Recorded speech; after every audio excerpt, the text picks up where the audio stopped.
Dear students, welcome to today's class. Today's class, I will be teaching the treatment of subscription in balance sheet. Treatment of subscription in balance sheet. Okay. How subscription has to be treated in balance sheet. The first class itself I told you all the three things have to be prepared. What are the three things? First thing, you have to prepare receipts and payments account, and then income and expenditure account, then finally what is prepared? Balance sheet. So, we will see how you are going to record subscription in balance sheet. Okay. Subscription which is outstanding, that is outstanding for the current year and the previous year, both should be shown in the asset side of the balance sheet. Balance sheet. Okay. Assets, liabilities. So, subscription outstanding for the current year, and previous year,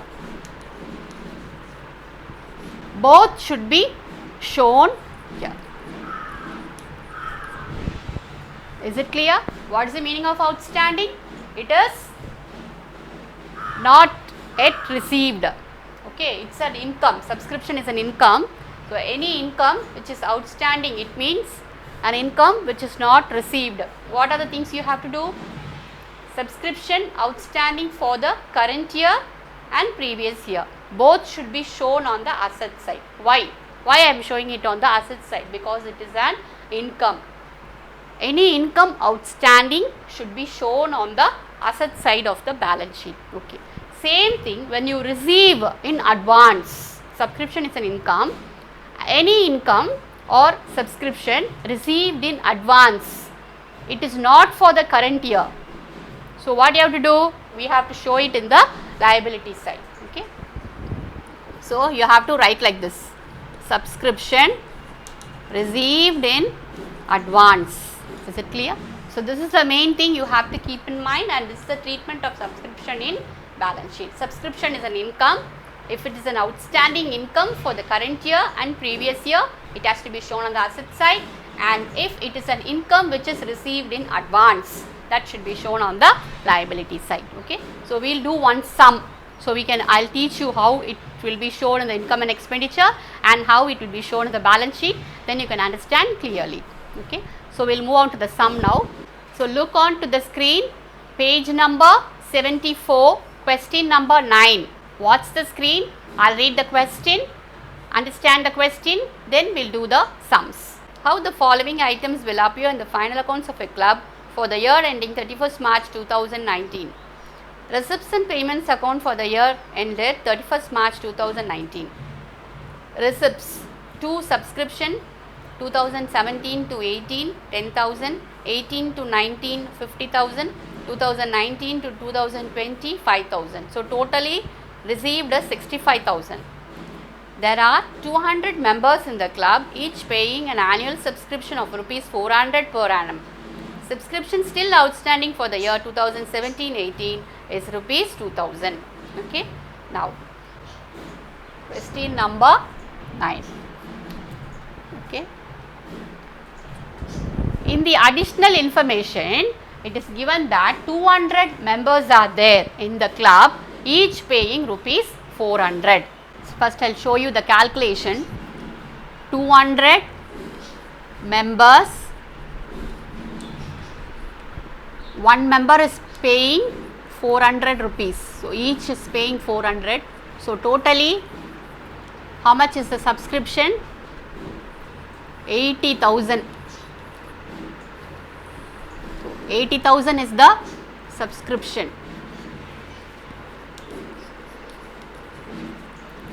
80,000 is the total subscription. What has to be received from the members? How many members are there? 200 members are there. Each paying how much rupees?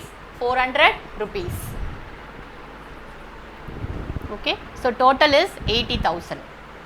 Is it clear? Now, we will look to the question. For 2017-18 is also given, 18-19 is given, then 19-20 also it is given. Okay. First write the format. What is asked in the question? How will the following appear in the final accounts? So, final accounts means what are the things you have to do? Receipts and payments is already given. So, what two other things you have to do? Income and expenditure account and balance sheet. These are the two. These two are called the final accounts of what? Of the not-for-profit organization. Okay. So, first write income and expenditure account for the year ended 31st March 2019. Is it clear? We say income and expenditure, but writing, what has to be written first? You have to write expenditure on the debit side, expenditure, debit side, and then income on the credit side, rupees, rupees. Okay, income on the credit side. Okay. Now see the question. Subscription is given on the receipt side. It is an income. So where we have to show? We have to show here. It's income and expenditure account. When you are writing income and expenditure account, what are the things you have to keep in mind? You are going to enter only items which are related to the current year. Okay, the present year, current year alone we have to write. Anything is outstanding for current year, that you have to add. Anything is received in advance, that is the next year's is received this year itself, means that should be subtracted. Okay. So, first you take that subscription for 2018 to 2019. Okay. How much that is? We have received only 50,000. Subscription for 2018-19 received is only 50,000. How much you have to receive? You have to receive 80,000. You received only 50,000. So, what does it mean? How much is outstanding? 80 minus 50. 30,000 is what? It is outstanding. So, what you have to do?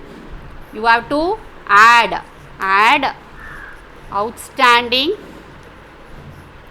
subscription for 2018 to 2019, that is 30,000. Understood, children, how you got this 30,000? 80,000 have to receive, but received only 50. So, this minus this 30,000 is what? Outstanding. So, what you have to do? You have to put it as 80,000. Add both and write it as 80,000. Is it clear? Okay. Then see the last line. Subscription outstanding for 17-18 is 2,000. So that is for the previous year. 17-18 is what? Previous year. That is outstanding. That cannot be shown here. Is it clear? Previous year outstanding we should not show. Only current year outstanding alone we have to show. Previous year outstanding where we have to show? We have to show it in the balance sheet. So, now this is income and expenditure account, only this has to be entered. Okay. Now, we will move on to the balance sheet. What I told you, what has to be written in the balance sheet? Income which is outstanding for current year and income which is outstanding for previous year has to be written on the asset side. Okay. So, here in this question, subscription outstanding for 2018 to 19. 18 to 19 is the current year. How much is outstanding for current year? We already written in the income and expenditure account. Subscription outstanding for 2018 to 2019, that is current year, that is 30,000. Then see the last sentence, 2017-18, that is previous year. Previous year, how much is income subscription outstanding? 2,000. So, that also must be shown here. Subscription outstanding for 2017 to 2018, that is 2,000. Okay. So, total subscription outstanding is 32,000. Okay. Now, see the question, children. Previous year it is given 2017-18, that we don't need. Current year we have shown it on the income and expenditure account. Then 19-20 also is given. 2019-20 also 5,000 rupees subscription we have received. What is that? that is an income for the subsequent year, that is for the next year. So, what we have to do? It is an income received in advance or subscription received in advance. What you have to do? You have to show it in the liability side. Okay. So, any income subscription received in advance, subscription received in advance, next year's subscription received this year, it is a liability. So, that 5,000 rupees is a liability. Is it clear? Understood, children? Outstanding income for the current year and outstanding income of the previous year, both should be shown on the asset side. Income received in advance, that is income of the next year is received now. So, that should be shown on the liability side. Hope you understood, children. Thank you.